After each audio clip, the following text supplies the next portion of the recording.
Keyingi o'rganadigan narsamiz, biz Telegramimizni ochdik. Endi Telegramimizga 2 bosqichli parol qo'yish kerak. Bu nima uchun kerak? Agar uni qo'ymasangiz, misol uchun, xakerlar nimadir tashladi sizga, uni ochib ko'rdingiz. Keyin sizni Telegramingizga ulanib olishdi va ular, barcha chatlarga va barcha gruppalarga o'zlarining ssilkalarini jo'natishdi. Endi u ssilka bo'yicha har bir odam kirib ko'radi, plastik kartadagi pullarni o'g'irlatishi mumkin. Shunday muammolarni oldini olish uchun, Telegramda shunday 2 bosqichli parol degan, nimasi bor, nastroykasi bor. Shuni hozir ko'rib o'qib chiqamiz. Buning uchun mana 3 ta chiziqchaga bosib, bu yerdan nastroyka bo'limiga kiramiz. Bu yerdan mana Confidencialность qulflash shu bo'limini tanlaymiz. Bu yerdan mana облачный parol degani shu, 2 bosqichli parol shu. Bu yerda hozir, облачный bulutli, parol. Xo'p, buni ustiga bosdik. Mana hozircha yo'q bizada создать parol. Bosdim. Yangi parolni tering. Terdim. Yana bir marta teraman shu parolni, buni yana bir takrorladim. Endi продолжить. Bu yerda, подсказка для пароля.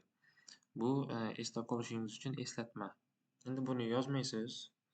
Endi hozir parolga nima deb yozganingizni yozmaysizda, shunga yaqinroq bitta so'z yozib qo'yishingiz kerak. So'z yoki telefon raqam bo'lsa ham bo'ladi. Misol uchun, my name deb yozib qo'yaman. Chunki men ismimni yozdim hozir. Keyin, продолжить ni bosaman. Endi bu yerda rezervная pochta, rezerv pochtasi bu degani zaxira pochtasi degani. Bu nimaga kerak? Agar, o'sha 2 bosqichda hozir ismimni qo'ydim-ku men. Ismni agar esimdan chiqarib qo'ysam, qo'ygan parolimni, shu pochta orqali o'sha qo'ygan, 2 bosqichli parolimni o'chirib yangidan qo'yishim mumkin. Buning uchun bizga, pochta kerak bo'ladi. Google pochta bu, Alisher buxgalter deymanda gmail.com. Сохранить и завершить. Endi nima dedi? Подведите электронную почту. Shu pochtangizni tasdiqlang. Tasdiqlash parol kodi, shu pochtaga jo'natildi. Boshi GA dan, oxiri R dan tugaydi. Endi men hozir Google Chrome'da pochtamni kiritib qo'yibman. Buning uchun pochtaga bosaman. Bu yerda hozir menga Telegramdan, kod kelgan bo'ladi mana. Telegramdan kelgan, ustiga bosib kiraman. Xo'p, mana 155 364. 155 364. Mana o'zi сохранить qildi. Xo'p, endi bu qanday ishlaydi desak, hozir ko'rsataman. Mana изменение настройки двухэтапной autентифikatsiya 2 bosqichli nimasi o'zgardi. Hozir endi ko'rsataman. Bundan chiqib turaman. Xo'p, mana qarangni chiqishdan ko'rsatib ketaman shu yerda. 3 ta chiziqchaga bosaman, настройкаga bosaman. Keyin mana tepada 3 ta nuqta bor. Shunga bosib, mana выйти degan tugmasi bor. Выйти ni bosdim. Endi boshidan, вход по номеру 64.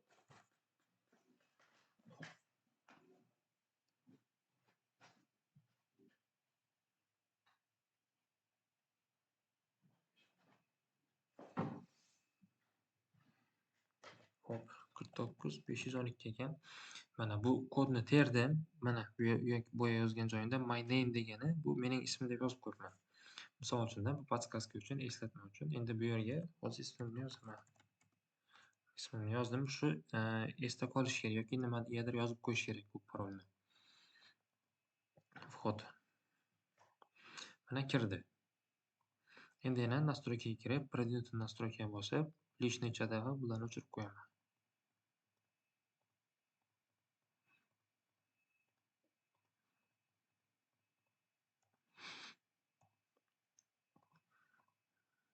Hop. Конфиденциальность, облачный пароль. Agar misol uchun mana hozir men, облачный parolga kirdim, kirgan paytim o'sha qo'ygan parolimni so'rayapti.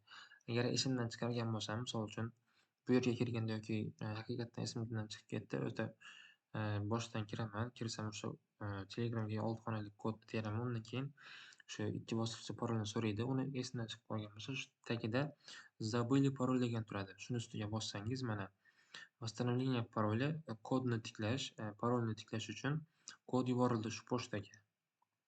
Pochtaga kiraman, hozir bitta chiqaman undan. Mana Telegramda yangisi kelgan.